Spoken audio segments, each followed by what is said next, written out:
try do a quick glitch exhibition. There's a lot of stuff I want to show, so I'm going to go kind of fast and kind of assume you know how the game works already. So firstly, we're using cheats here, which are actually very well made to get all across the game really quickly. It's been, what, 10 seconds and already in V5. We're going to use this level right here to show a bunch of fun glitches. So firstly, as you should already know from jammer glitches, if you grab an item across a barrier, you slide towards it. It turns out if that item's a cube, you can place it precisely enough and try to jump on it at the same time. You kind of go into space. This is dependent on your frame rate, how high you go. Oddly enough, it depends on your player speed for how far you go horizontally. This means I'm now at 25 FPS and much lower, much more controllable. There's actually an alternative to these two. So you notice here this cube has 2 feet on it, that means there's a guided jump. You just press jump, go straight on top of it. And if I hold jump from the main menu here, then I'll slide towards it and warp on top instead.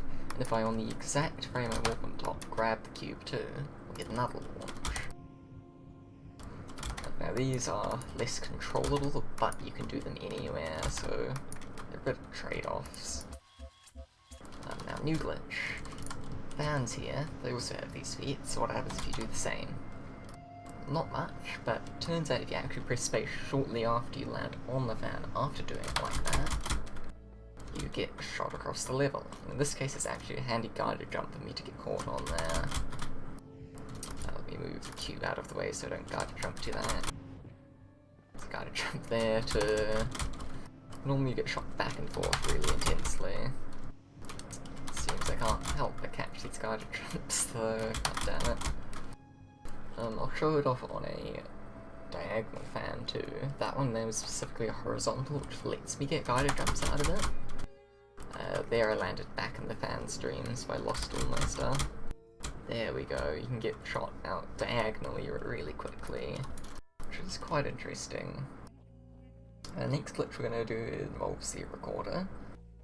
So if you have an object in motion, which I'm going to do by putting this cube on that fan where it's interrupting its stream, the recorder, it just lets you record yourself doing stuff and then a different version of you can interact with the world at the same time. It turns out if you start and stop several recordings at the same time very quickly, with the spammer recorder while there's an object in motion, you can use all 3 use keys to spam it 3 times as fast. You end up with a few more cubes than what you started with. Let me move this connector out of the way, because there's something fun you can do with all these cubes then, which is why we picked this level. So let me quickly get them all on top of the fan. If you try and stack these cubes up normally, they will quickly become unstable after about 8 or 9 cubes. And it's because there are minor imperfections in the ground. It's always going slightly up or down somewhere. The top of this fan, it's simulated completely flat, so I can stack every single cube here safely. The thing is, because it's on a fan, I can also drop them back onto the rough ground real easily, at which point the physics engine kind of freaks out. This is one of the better ones, I think.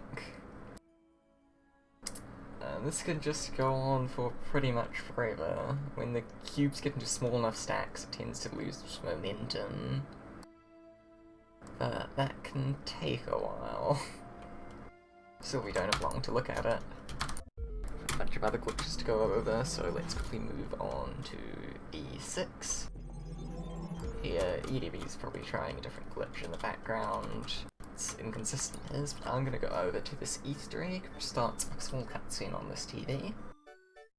This cutscene's actually rendered in-world over here, and the process of looking at this and projecting it onto the screen uses a camera. When that camera is active, for whatever reason, and if any camera is active, you're invincible to turrets. This does put you in a bit of an interesting state, like I can't actually pick up items, I can't pick up sigils, I can flip the switch, I can interact with the door, but I can't pick up items. It's a little weird. Whoops, now quickly moving on again. Let's go to C2, using the recorder again, a different mechanic, the platform. platform is made to use for the recording. It basically lets your recording move yourself around. So start a recording holding the platform. Now something interesting happens if I walk into this corner and jump.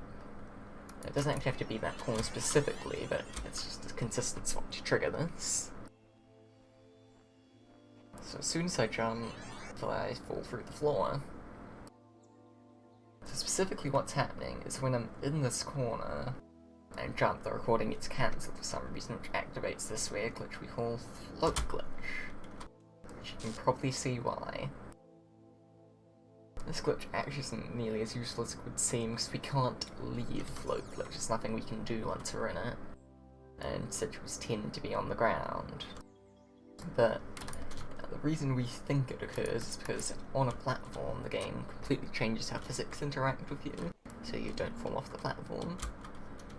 And when you drop the platform or jump off of it, then make sure to set your physics state back, but they forgot to do it when the recording gets cancelled while you're still holding a platform. Meaning when you find a spot like this that cancels it, you can always activate this. If you really want to, you can also try activate it by disabling the recording as you run past it, but that's really hard. For the last main thing we want to show you, let's just head over here. We're using this field specifically because it has some fun items to do this glitch with, but this glitch works with any two items.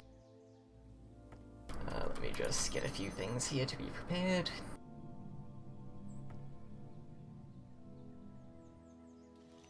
So, as you know, if I grab an item from across a barrier, I slide towards it. Well, as it turns out, if you grab another item while you're sliding towards that item, stuff gets a little messed up. It basically thinks I'm holding this item which is actually in the world. Like, you can see this outline, because if I were actually standing here facing the same direction that this item is, that's where the normal outline for placing this would be. So if I actually place down the cube I'm holding, why the model gets messed up because it's applying the translation of this model onto the model of the cube. But actually places, you see it places exactly where that outline was. Now there are some other fun things you can do with this. So if I grab a jammer, if I grab something else on the way, let's go in third person because that's little and you can't really see. Because it thinks I'm holding this item in the world, I can actually reconfigure it. So I can say, if I were to get over here, I could tell this jammer, hey, I want you to jam this barrier. And now it changes and I can walk right through. And perhaps the most important use for it actually is, let me go back to first person. If you activate this glitch, then when you run into a purple barrier here, unlike normally, the items won't drop on at your feet. The items will drop on the closer side to where they spawned. Normally this is inside the level, so it doesn't really help. But in a few rare cases, we can do that glitch somewhere where it's closer to the outside, and then by just running into the barrier, we break it out and can continue onwards.